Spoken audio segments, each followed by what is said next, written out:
I'm criminal defense attorney Ryan Pacyga, and I'm going to talk about the federal forced labor criminal law. That can be found at 18 United States Code, section 1586.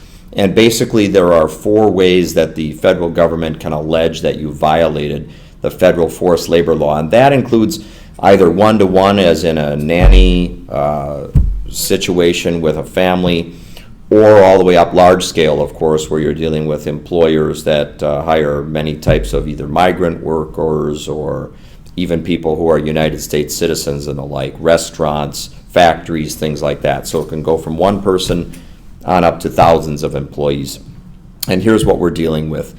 The federal law says that whoever knowingly provides or obtains the labor from another person by any combination of the following means has violated the federal forced labor law. The first one is by means of force or threats of force or physical restraint.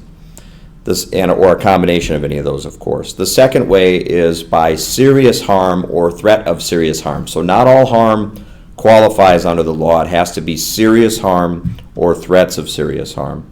The third one is by abuse or threatened abuse of law or legal process. That's pretty vague. It can be in a number of things, such as withholding a visa, withholding a passport, restricting travel, perhaps even restricting somebody's access to funds in a bank account and things like that. And then the fourth is by means of any scheme, plan, or pattern intended to cause the person to believe that if the person did not perform the labor, then the person or another person will suffer serious harm again or physical restraint. So any of those lead up to a violation of the law and carries with it a maximum of 20 years in federal prison. There are also collateral punishments. A big one that the government likes to use, of course, is forfeiture.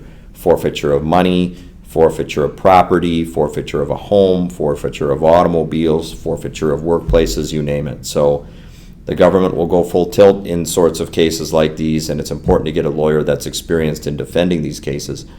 If you have more questions, my name is criminal defense attorney Ryan Pacyga. I defend cases in state and federal courts across the nation. You can find me at arrestedminnesota.com or at 612-339-5844.